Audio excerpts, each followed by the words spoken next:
Bem-vindo de volta.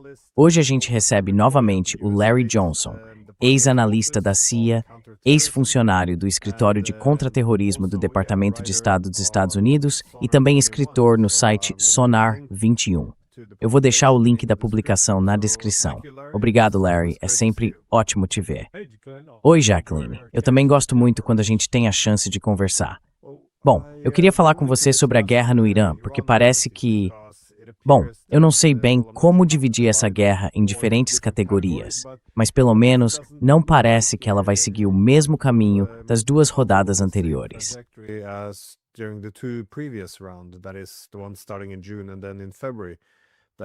Essa é a que começa em junho e depois em fevereiro. Ou seja, o que a gente vê agora é, por um lado, a ampliação da guerra. De um lado, essa nova escalada do conflito entre o Iêmen e a Arábia Saudita. E isso é, sem dúvida, um componente muito importante dessa guerra, entre vários outros. Mas eu vi que o líder Houthi, Abdul Malik al-Houthi, alertou que o petróleo saudita, os aeroportos e outras infraestruturas vão ser alvos agora, caso os sauditas intensifiquem o conflito contra o Iêmen. E eu queria entender como você está vendo isso. O que está acontecendo? E qual é a relevância, digamos assim, desse componente Iêmen-Arábia Saudita dentro do contexto mais amplo da guerra?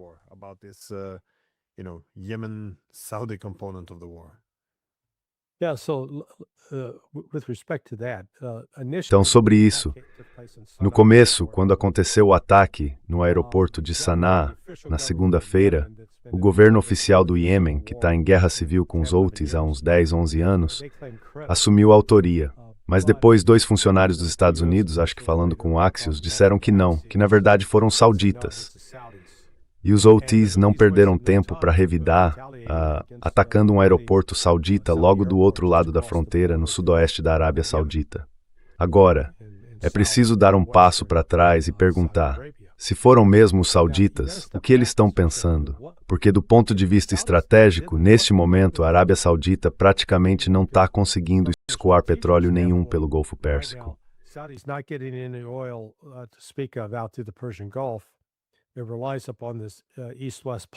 Ela depende desse oleoduto leste-oeste que termina em Yanbu, na costa do Mar Vermelho. E a partir dali, eles conseguem enviar, pelo que dizem, cerca de 6 milhões de barris por dia. Então, do ponto de vista estratégico, você pensa, sabe de uma coisa? A gente precisa manter esse oleoduto funcionando e garantir que o nosso petróleo consiga passar pelo Estreito de Bab el-Mandeb, que fica ao sul, até o norte, no Canal de Suez. Ou seja, provavelmente a última coisa que a gente quer é arrumar briga com os Houthis, que não só poderiam fechar o estreito, mas também atacar Yanbu com mísseis balísticos e acabar com a nossa capacidade de exportar petróleo.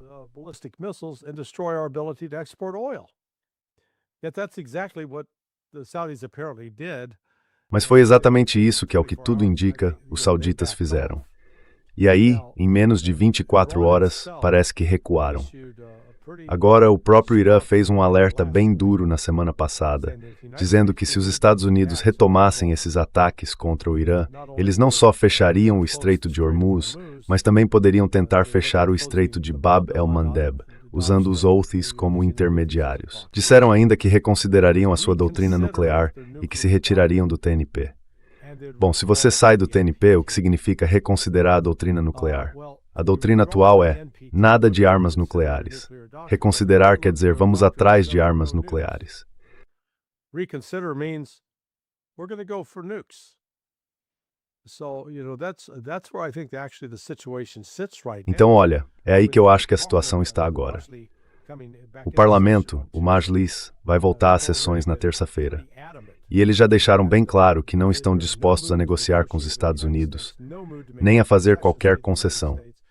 Eles veem os Estados Unidos basicamente como um país mentiroso e agressor e querem vingança.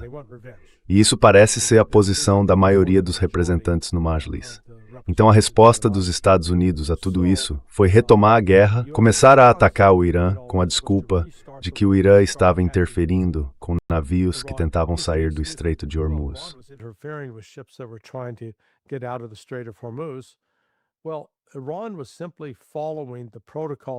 Bem, o Irã estava simplesmente seguindo os protocolos que ele mesmo tinha estabelecido, de acordo com o memorando de entendimento.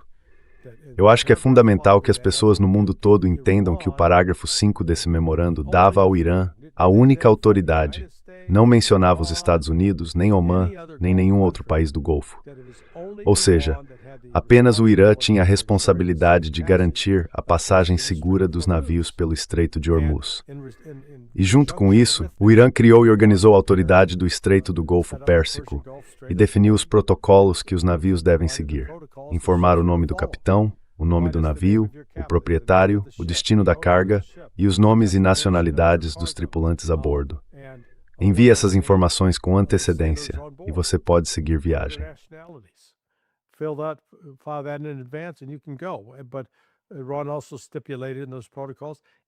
Mas o Irã também deixou claro nesses protocolos que qualquer navio que não seguir as regras será enfrentado com força.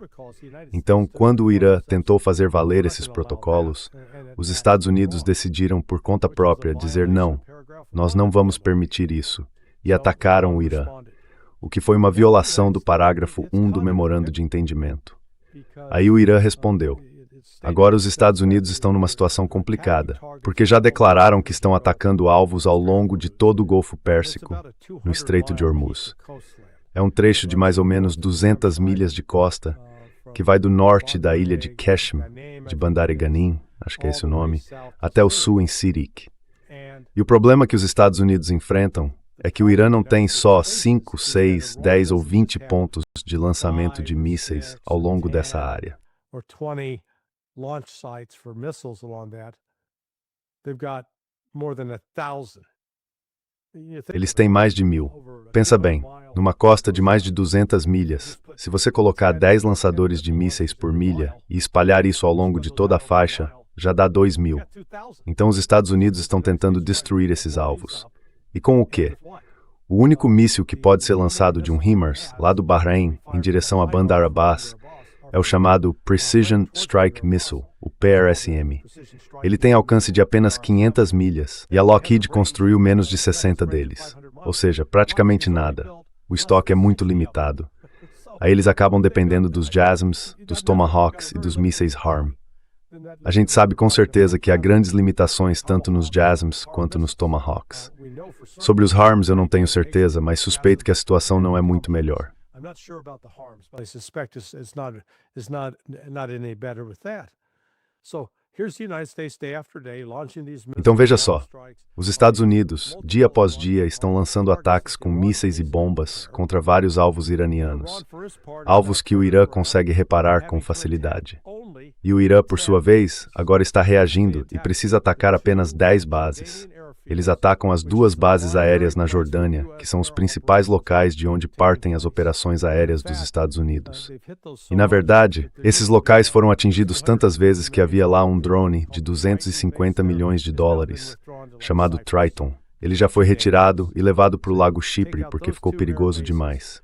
Então, se você tira essas 2 bases aéreas, temos a base Al-Dhafra, nos Emirados Árabes Unidos, são 3, depois a Udeid, no Catar, 4, Al-Issa, no Bahrein, 5, e Ali Al-Salem, no Kuwait, 6.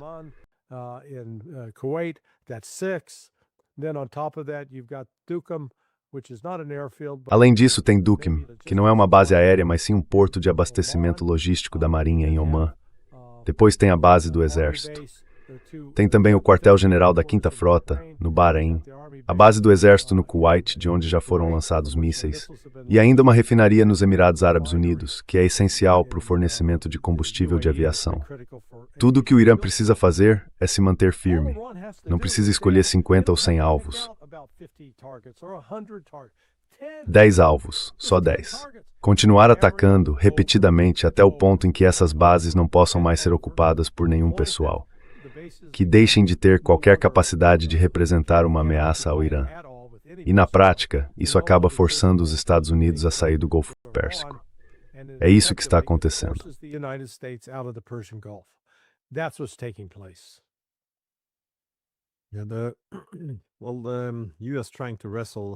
Bom, os Estados Unidos tentando retomar o controle do Estreito de Hormuz.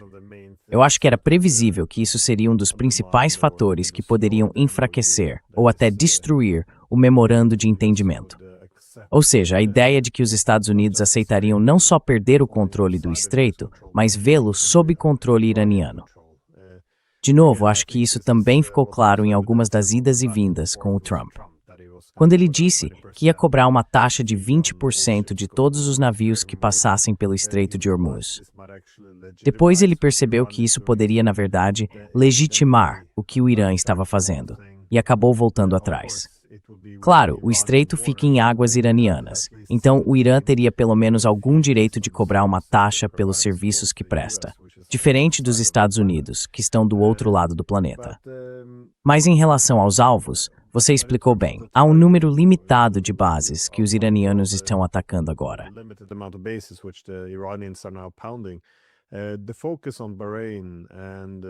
O foco no Bahrein e no Kuwait pode ser, claro, uma tentativa de enfraquecer a capacidade dos Estados Unidos de lançar uma invasão terrestre. Na verdade, eu vi o Joe Kent comentando sobre isso. Bom, não exatamente sobre isso, mas ele levantou a hipótese de que os Estados Unidos poderiam estar se preparando para uma invasão terrestre, ou pelo menos considerando uma invasão terrestre do Irã. Como você interpreta isso? Porque não parece que teria muito sucesso, ou, pelo menos, as projeções não são muito boas nesse sentido.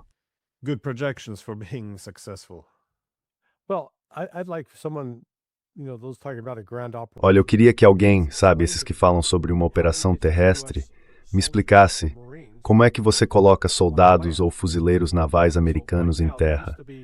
Porque neste momento só tem o Boxer, o SS Boxer, que leva cerca de 2.500 fuzileiros. É o único navio de desembarque anfíbio ou unidade expedicionária de fuzileiros, o meu, que ainda está na região.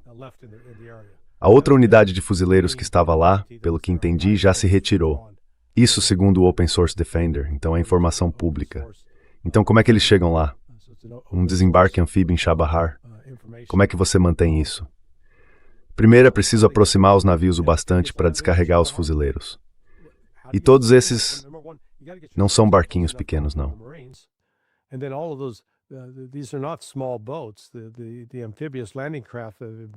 As embarcações de desembarque anfíbio foram ficando maiores ao longo dos anos. Só que o Irã tem drones, tem mísseis que podem atingir esses navios facilmente. E depois que eles chegam à praia, como é que você mantém o apoio logístico? Ainda mais agora, no meio do verão, quando faz mais de 50 graus Celsius em muitas dessas áreas. Então, dá para descartar um desembarque anfíbio. Não dá para fazer um desembarque anfíbio no Golfo Pérsico, porque os navios teriam que passar pelo Estreito de Hormuz e não chegariam lá. Seriam atingidos e afundados. É por isso que nenhum navio americano está a menos de 200 milhas da costa. Isso deixa basicamente duas opções: um ataque aéreo com paraquedistas ou transportar as tropas de avião.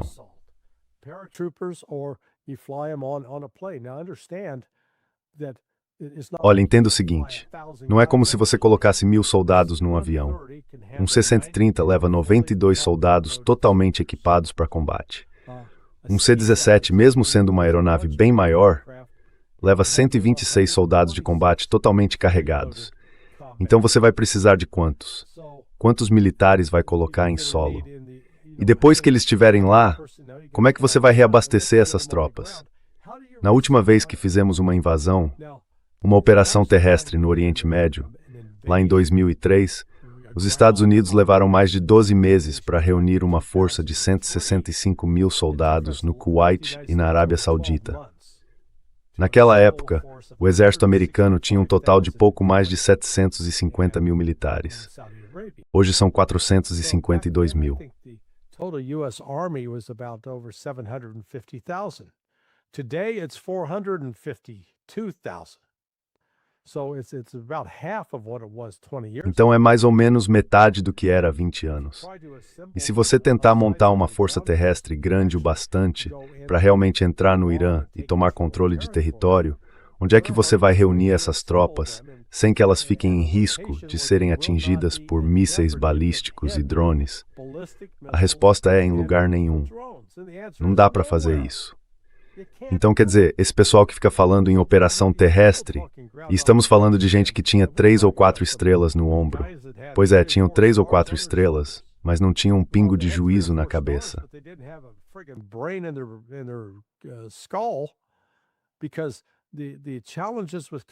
Porque o desafio é tentar conduzir uma operação terrestre e depois manter as forças lá com toda a logística necessária. E aí, quando as pessoas começam a morrer ou a ficar feridas, como é que você recupera os corpos? Vai usar helicópteros? Então você está partindo do princípio de que o Irã não tem mais defesa aérea, que não tem mais armas capazes de derrubar helicópteros e aviões. Olha, a operação terrestre, eu não vou dizer que não vai acontecer, porque eu não posso descartar a possibilidade de estupidez por parte do Trump e de quem está em volta dele.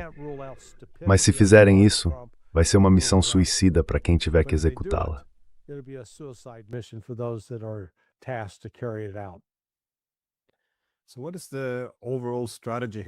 Então, qual é a estratégia geral dos Estados Unidos aqui? Voltar à guerra, para começar, porque claramente da última vez, antes do memorando de entendimento, as coisas não foram tão bem assim. E desde então, não houve tantas mudanças. Quer dizer, eles não conseguiram tanta energia passando pelo Estreito de Hormuz. Não é como se os mercados globais estivessem estáveis. Também, não é como se os Estados Unidos tivessem conseguido produzir todos esses novos mísseis interceptadores ou drones para atacar ainda mais o Irã. Então, será que Washington está partindo do princípio de que se aplicar mais punições ao Irã, vai conseguir ajustar o memorando de entendimento de um jeito mais favorável? Ou isso é simplesmente o Trump apostando tudo?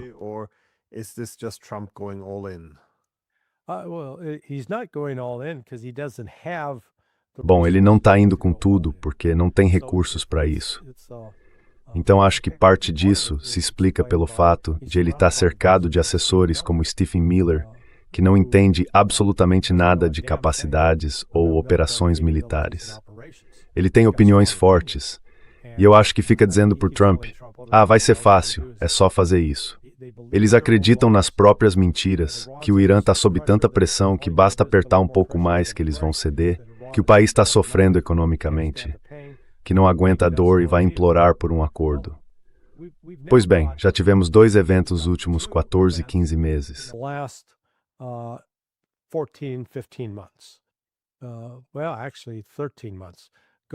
Na verdade, foram 13 meses. Volta lá para junho, no fim da guerra de 12 dias. Que país estava querendo encerrar aquela guerra? Foi o Irã pedindo para os Estados Unidos acabarem com ela? Ou foram os Estados Unidos que fizeram um acordo com o Irã para encerrar o conflito? Foi a segunda opção. Os Estados Unidos fizeram um acordo. Israel estava dizendo, olha, a gente não aguenta mais, por favor, façam isso parar, façam a dor parar. Certo? E no dia 7 de abril, ou no dia 15 de abril, de novo, quem estava pressionando por um cessar-fogo não era o Irã. O Irã não estava dizendo, meu Deus, não conseguimos sustentar isso, precisamos de um cessar-fogo. Não, foram os paquistaneses que mediaram aquilo.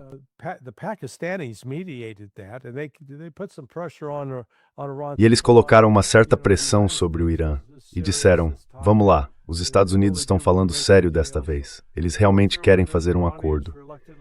Então o processo avançou e os iranianos, meio a contragosto, acabaram concordando. Agora, dessa vez, não há pressão militar que o Trump possa aplicar que vá mudar a atitude ou a opinião do Irã, em primeiro lugar. E, na verdade, se for para dizer algo, o memorando de entendimento atual já está morto.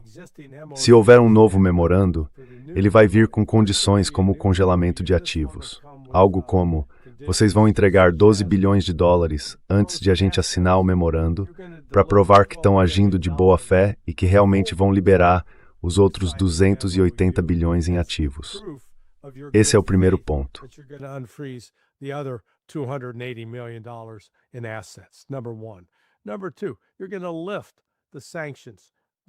Número 2. Vocês vão suspender as sanções antes de a gente assinar o memorando de entendimento. E não vão suspender só sobre o petróleo, mas também nessas outras áreas, como um gesto de boa-fé, já que vocês violaram o acordo no passado. 3. Israel vai sair do Líbano agora antes de a gente assinar o memorando, ou então não vai ter acordo. Eu vejo a posição do Irã ficando muito mais firme nesses pontos. E é por isso que eu não acho que vai haver um novo memorando. Acho que os Estados Unidos vão acabar tendo que recuar. Na prática, as forças americanas já se retiraram de várias bases e não tem como voltar. E não vão voltar porque é perigoso demais.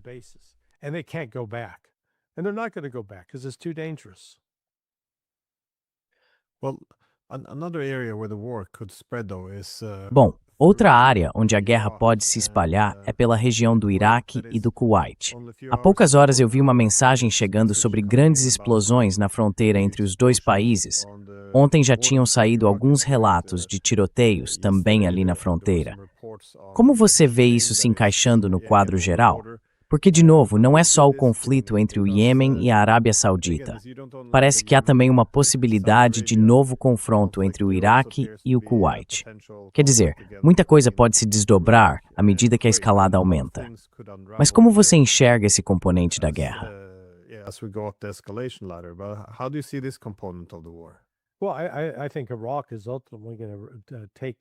Olha, eu acho que o Iraque vai acabar assumindo o controle total do Kuwait. Antes, se não me engano, o Kuwait fazia parte do Iraque, até que os europeus chegaram e começaram a dividir a região. Mas eu acredito que o Iraque vai retomar o controle completo do Kuwait. E esses bombardeios, os ataques com mísseis e com drones que o Irã está realizando, estão, sabe, enfraquecendo ainda mais o Kuwait. É uma mensagem para os kuwaitianos. Enquanto continuarem protegendo e abrigando os Estados Unidos, vão ser um alvo. E tem um jeito de deixar de ser alvo, expulsar os Estados Unidos. A mesma mensagem vale para o Bahrein, para o Catar, para a Arábia Saudita e para os Emirados Árabes Unidos. O Irã não abre mão disso.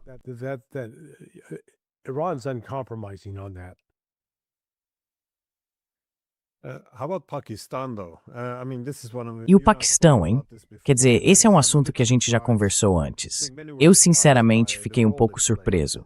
Acho que muita gente se surpreendeu com o papel que o país teve nesse conflito. Diferente da Índia, os paquistaneses tiveram um papel diplomático bem importante, mesmo no momento em que a diplomacia parece estar morrendo. Isso porque eles têm ligação com os sauditas, têm uma boa relação com os iranianos. E hoje em dia, com tudo sendo dividido em blocos, isso é meio incomum. Você acha que o Paquistão ainda vai ter um papel importante nas próximas semanas e meses, mesmo com o memorando de entendimento, aquele que eles ajudaram a montar, desmoronando ou já tendo desmoronado? Certo.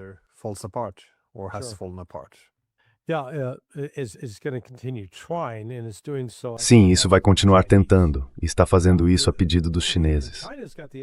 Agora, a China tem uma dinâmica interessante aqui. Por um lado, ela quer ver o fluxo de petróleo, gás natural liquefeito, enxofre, ureia e hélio saindo dali.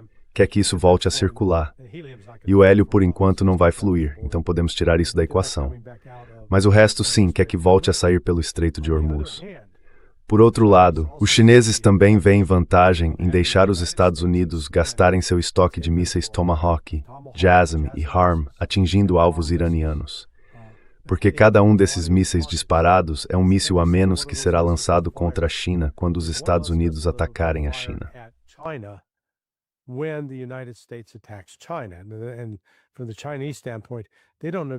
Do ponto de vista chinês, eles não veem isso como uma possibilidade.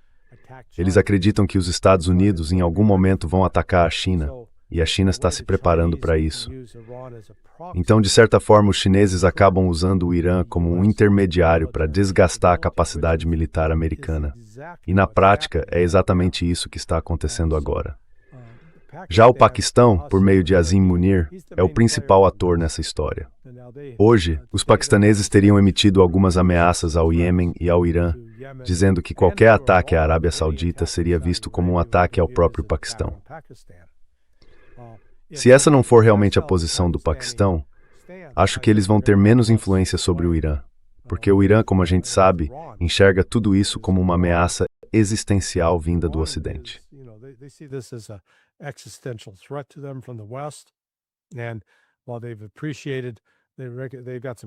Embora eles reconheçam que têm alguns interesses em comum com o Paquistão, esse tipo de retórica vinda de lá não ajuda em nada. Então vamos ver o que acontece. Eu sei que o Paquistão, segundo se diz, ainda está tentando, junto com o Catar, retomar o processo de negociação ou colocar tudo de volta nos trilhos. Mas a morte de Al-Thani, que era o antigo líder do Catar, e toda a movimentação em torno do funeral acabaram atrasando parte dessas negociações. Enquanto isso, o Irã continua com seus ataques e com os avisos aos outros países do Golfo.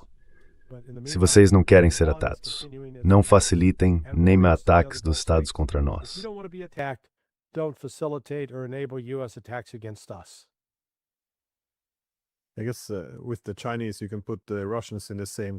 Acho que, no caso dos chineses, dá para colocar os russos na mesma categoria. Isso provavelmente também é vantajoso para eles, se houver uma guerra, se os Estados Unidos colocarem todos os recursos e o foco no Oriente Médio. Porque, como a gente viu, o Trump deu sinais de que está se envolvendo mais na guerra contra a Rússia. O Marco Rubio também sugeriu que a paz poderia avançar se a Ucrânia fizesse mais ataques profundos dentro da Rússia. Então parece que eles decidiram ir com tudo, abraçaram o lado Biden deles e se comprometeram com essa guerra. Basicamente, como os europeus e os Zelensky queriam. Mas você tem algum contato com alguns iranianos por lá? Qual é o sentimento agora? Ainda dá para conversar? Como você mencionou, eles não confiam muito na diplomacia, mas o principal objetivo agora é simplesmente destruir todas as bases americanas, esgotar os Estados Unidos e causar o prejuízo econômico que, no fim das contas, é um custo que o próprio país se impõe. Mas o que exatamente está nos planos deles, em termos de objetivos?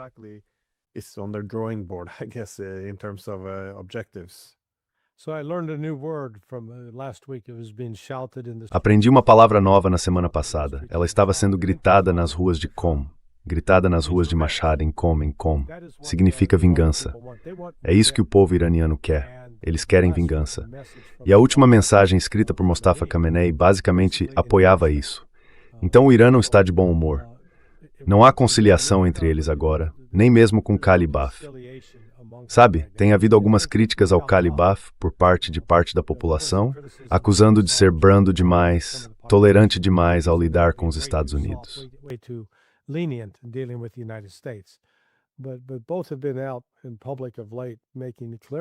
Mas os dois têm aparecido em público ultimamente, deixando claro que, digamos assim, a oportunidade de negociação já passou. O Irã vai seguir em frente, e isso ficou muito claro no comunicado da semana passada. Se os Estados Unidos continuarem com esses ataques, eles vão fechar o Bab al-Mandab, vão reavaliar a doutrina nuclear e se retirar do TNP. Então esses são os pontos de atenção. Quando a gente vir isso acontecer, vai ser o sinal de que o Irã está realmente avançando nessa direção.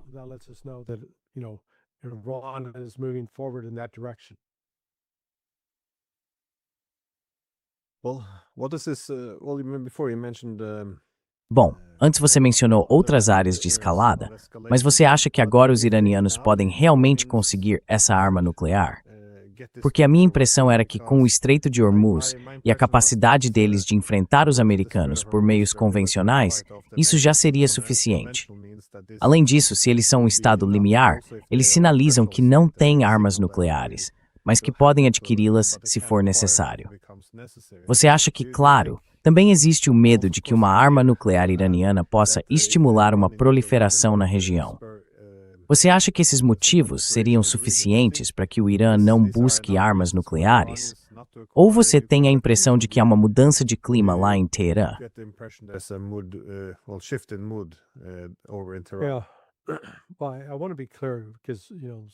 Olha, eu quero deixar bem claro, porque algumas pessoas que estão ouvindo vão me acusar de tentar dizer que, o Irã tem uma bomba nuclear e por isso os Estados Unidos e Israel precisam atacar. Que eu estaria tentando criar algum tipo de pretexto para uma escalada além do que a gente já está vendo. E não é isso que eu estou fazendo.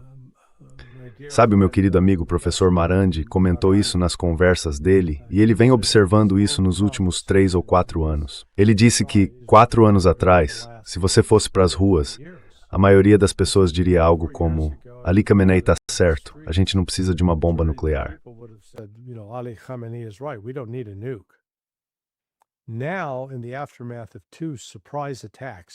Agora, depois de 2 ataques surpresa dos Estados Unidos, a situação se inverteu. Ele disse que a grande maioria das pessoas com quem tem conversado fala algo como: sabe de uma coisa? Se a gente tivesse uma bomba nuclear, isso não estaria acontecendo com a gente. Então deveríamos ter uma.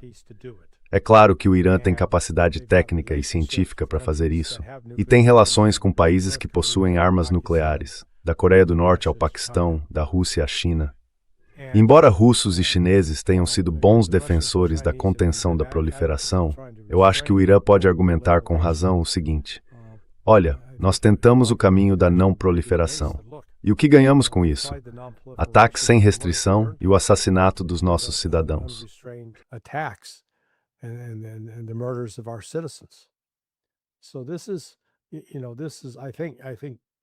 Então é o seguinte: eu acho que o Trump acendeu o pavio de uma bomba que ele não queria ver explodir. E ela vai explodir. Isso vai mudar tudo. Vai mudar todo o cenário estratégico. Porque no passado Israel podia dizer, não abertamente, mas com uma ameaça implícita: a gente tem uma bomba nuclear e pode acabar com vocês. Só que agora, se o Irã aparecer com uma bomba também, Israel vai ter que pensar duas vezes. Tem gente que diz, Israel não realiza de falar com uma bomba nuclear imediatamente. Sério, e se o Israel fez muito mais vai destruir Israel do que destruir o Irã. It is much easier to destroy Israel as a country than it is to destroy Iran. Just Iran's size just dwarfs. O tamanho do Irã é simplesmente muito maior que o de Israel. Mas tem outra coisa acontecendo também. O sistema chinês Beidou. O Ocidente depende do GPS, e os chineses também usavam o GPS até 1993, quando um relatório da CIA afirmou que um navio chinês carregava armas químicas ou algum tipo de arma de destruição em massa. Os Estados Unidos tentaram impedir o navio, mas a China se recusou. Então, os Estados Unidos literalmente desligaram o GPS. O navio ficou sem capacidade de navegação por GPS, tendo que voltar a usar bússola e sextante. Isso mostrou que, ao controlar o GPS, os Estados Unidos podiam controlar a frota chinesa naquela época. E a China pensou, ok, aprendemos uma lição importante aqui.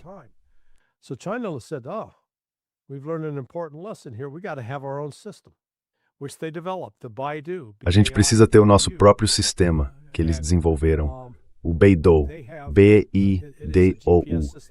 É um sistema de GPS. Na verdade, ele é até mais preciso que o GPS. E o Irã adotou esse sistema. Porque antes, lá na Guerra de 12 Dias, o Irã ainda usava o GPS para mirar seus mísseis. E na época isso não era muito conhecido, mas os Estados Unidos e Israel conseguiram enganar o sistema, colocando coordenadas falsas nos mísseis, para que eles saíssem da rota e não acertassem os alvos. Agora, esse não é mais o problema. Agora, eles são muito precisos e estão acertando. E isso é por causa do sistema chinês. Eu explico tudo isso só para mostrar que a cara dessa guerra mudou completamente de um jeito muito desfavorável para o Ocidente.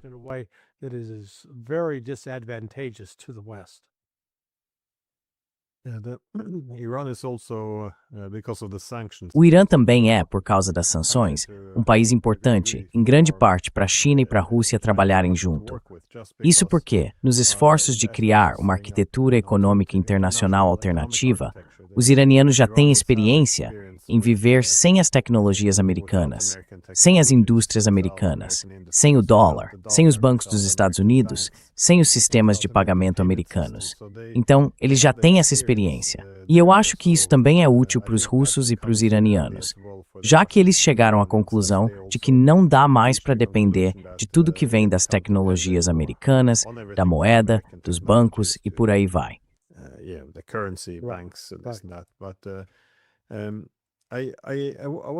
Mas eu estava pensando, à medida que essa guerra se amplia, é interessante ver que Israel está ficando de fora, né? Porque, de novo, foram eles que começaram tudo isso em junho do ano passado. E, mais uma vez, eu vejo relatos de explosões em lugares como Dubai, Jordânia, Arábia Saudita, Bahrein, Kuwait, enfim, a lista toda. Mas Israel não entrou nessa. Será que é porque estão ocupados no Líbano, na Síria, atacando Gaza? O que é que está impedindo Israel de participar disso? E, além disso, o Irã também não parece ter tomado nenhuma iniciativa para trazer Israel para esse conflito, pelo menos até agora.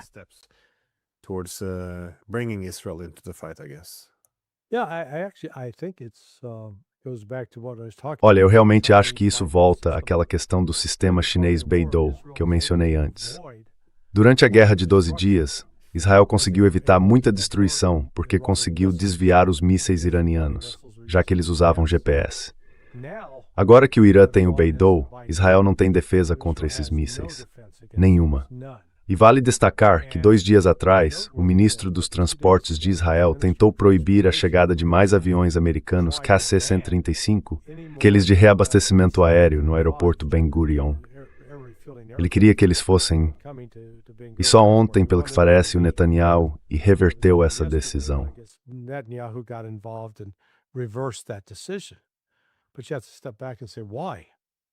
Mas é preciso parar um pouco e perguntar, por quê? Porque eles iriam querer acabar com o exército dos Estados Unidos. Eles sabem que isso vai transformá-los em alvo. E sabe, no passado eles não se gabavam disso. Agora eu percebo que eles não se gabavam do fato de estarem enganando os mísseis iranianos. Os iranianos lançavam os mísseis e eles não acertavam o alvo, acabavam explodindo na areia em vez de destruir infraestrutura. Agora não é mais assim. E isso por si só, met zijn strength om het als een dibberbel van Noorn bestrijden.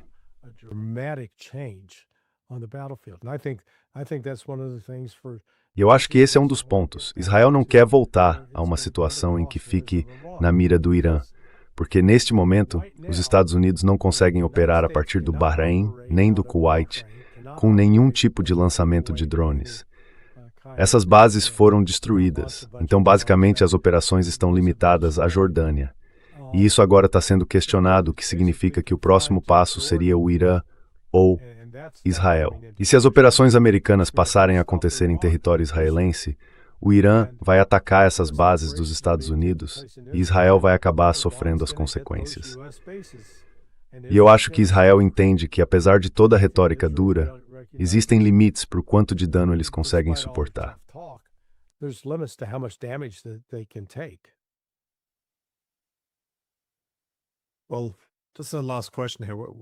Bom, só mais uma última pergunta aqui. Quanto tempo você acha que os Estados Unidos conseguem manter essa guerra? Porque, como a gente comentou da última vez, antes do memorando de entendimento, os Estados Unidos já estavam ficando com poucos mísseis, especialmente os mísseis interceptores. E claro, com a economia global sendo empurrada para o abismo, como o próprio Trump reconheceu. Ele dizia que assinou o memorando porque só tinham mais algumas semanas de petróleo.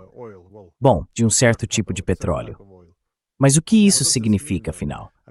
Quero dizer, por quanto tempo os Estados Unidos conseguem aguentar dessa vez, considerando que também jogaram fora a disposição dos iranianos de realmente conversar com eles? Isso parece de novo uma aposta enorme, de tudo ou nada, já que talvez nem tenham uma saída. Então, quanto tempo os Estados Unidos conseguem ficar nessa briga? Porque só para acrescentar mais uma coisa, eu tenho a impressão de que a intensidade não é tão alta quanto antes. Mas ainda assim, é isso.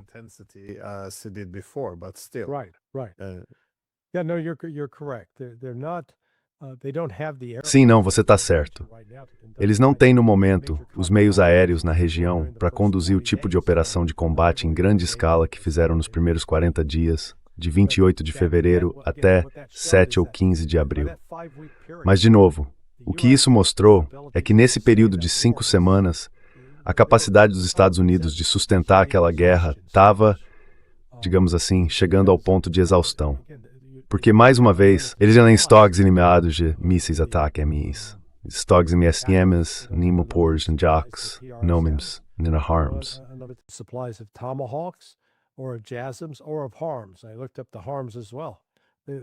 Eu também verifiquei os Harms. Estão em queda. Então, quanto mais eles usam contra esses alvos iranianos, é como socar gelatina. Eles explodem, mas isso não reduz de verdade as capacidades do Irã. Não afeta em nada as instalações subterrâneas de mísseis, nem os lançamentos. E quando a gente soma os problemas econômicos que vão continuar aparecendo, eu acho que os Estados Unidos conseguem sustentar isso por mais 2 ou 3 semanas e depois vão começar a procurar uma saída de novo.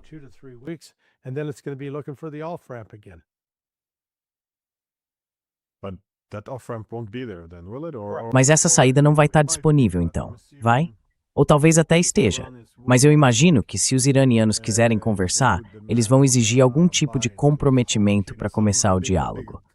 Sabe, um gesto grande dos Estados Unidos. Não promessas, porque veja, o memorando de entendimento já estava cheio de grandes gestos. 300 bilhões em reparações para o Irã, liberação de todos os ativos congelados, cancelamento de todas as sanções. Mas isso não significa muita coisa se for só palavras no papel. Na verdade, quanto mais, não exatamente generoso, mas melhor, o acordo fosse para o Irã, menor seria a chance de os Estados Unidos realmente colocarem em prática. Então eu parto do princípio de que esse comprometimento inicial, ou seja, os Estados Unidos abrirem mão de algo só para começar as conversas, seria uma condição. De novo, não tenho certeza de como isso se desenrolaria.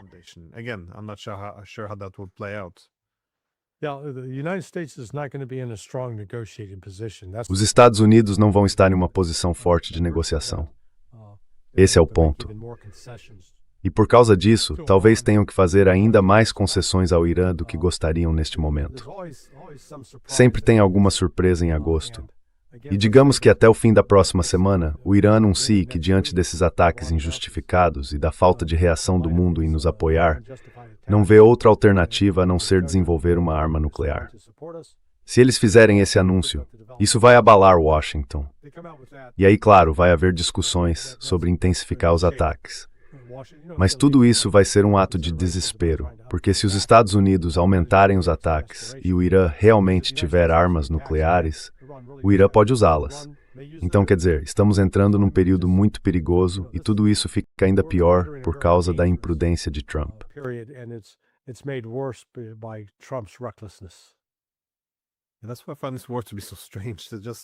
É por isso que eu acho essa guerra tão estranha. Existem muitas áreas onde pode haver uma escalada. São variáveis demais e muitas delas não dá para controlar. De novo, eu vejo que o Irã avisou que se os Estados Unidos atacarem a rede elétrica deles, o Iêmen vai fechar o Mar Vermelho. Não é nada impensável imaginar milícias iraquianas cruzando a fronteira com o Kuwait. Quer dizer, há todas essas possibilidades, difíceis de prever. Os iranianos, claro, podem de fato estar buscando uma arma nuclear. E para os Estados Unidos subirem agora na escada da escalada, o que seria necessário se quiserem ter alguma chance de neutralizar o Irã, há muita coisa que o Irã poderia fazer. E é por isso que eu realmente não sei.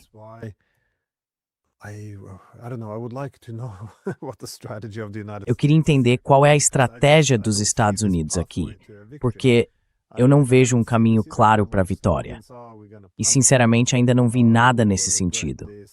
Eu ouço muitos slogans, tipo, vamos puni-los, eles vão se arrepender, matamos muita gente ou destruímos muita infraestrutura. Mas ninguém explica exatamente o que seria uma vitória. Como a gente define vitória aqui? E como a gente chega lá? Que recursos a gente tem? Qual é a nossa abordagem? Eu não vejo nada disso, só apelos emocionais e frases de efeito. Claro, eu não espero que revelem tudo, mas pelo menos entre os analistas, os acadêmicos ou algum centro de pesquisa, alguém devia ter um cenário de como isso poderia realmente funcionar. Você já viu alguma coisa assim?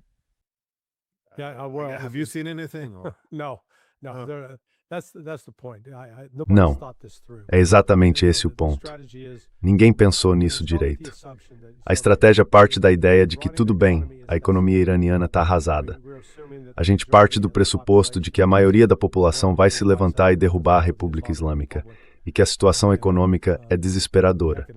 Então tudo que precisamos fazer é colocar pressão militar suficiente para que essas pessoas se revoltem.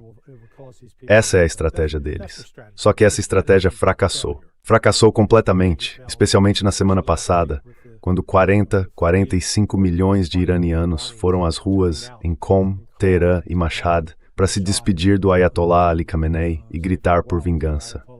Ou seja, tudo que os Estados Unidos apostaram com essa estratégia não está funcionando.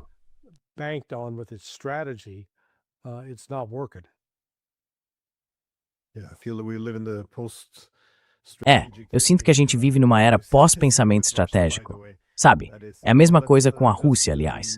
Tipo, vamos fazer mais ataques dentro da Rússia, vamos nos envolver mais fundo. E a suposição é que se a gente matar gente suficiente na Rússia e destruir boa parte da infraestrutura deles, eles vão se render e aceitar que a OTAN avance para dentro da Ucrânia, enchendo o país de drones e mísseis que podem atingir qualquer ponto da Rússia. E que, basicamente, a gente vai ter controle da escalada por meio do nosso aliado. E sim, eles simplesmente aceitariam isso. E parece que ninguém nunca sabe abrir um livro de história para ver como a Rússia enxerga esse tipo de rendição. Quer dizer, ninguém está pensando ou fazendo as perguntas básicas. O que significa vitória contra a maior potência nuclear do mundo, que vê isso como uma ameaça existencial? E dá para ver o mesmo padrão no Irã. Eu simplesmente não entendo. Enfim, alguma consideração final antes da gente encerrar? Any final thoughts before we wrap up? Yeah, well, like you said, people fail to learn from history. Pois é, como eu disse, as pessoas não aprendem com a história. Teve um cara chamado Adolf, lá na Alemanha, em 1941, que achava que bastava invadir a União Soviética e tudo ia desmoronar como um castelo de cartas, colapsar. E aí, 4 anos depois, ele descobriu que isso acabou destruindo o próprio país dele e que ele não devia ter acordado aquele gigante adormecido. E agora os Estados Unidos fizeram algo equivalente, não só com a Rússia, mas especialmente com o Irã. Dá para dizer, com certa credibilidade, que lá em dezembro havia algum tipo de agitação interna, uma oposição ao regime dos ayatolás. Muita gente não estava satisfeita com a forma como o governo estava conduzindo as coisas, achava havia corrupção e por aí vai.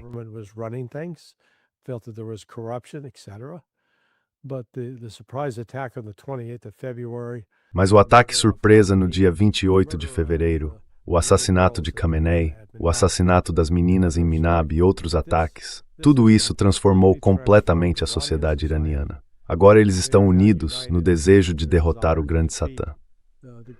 Porque, sinceramente, essa é a segunda vez em 47 anos que os Estados Unidos se envolvem diretamente em provocar uma guerra contra o Irã. A primeira foi com o Iraque, quando apoiamos o ataque iraquiano. Agora estamos fazendo isso por conta própria. E essa geração de iranianos criou um novo nacionalismo que não vai ser facilmente pagado.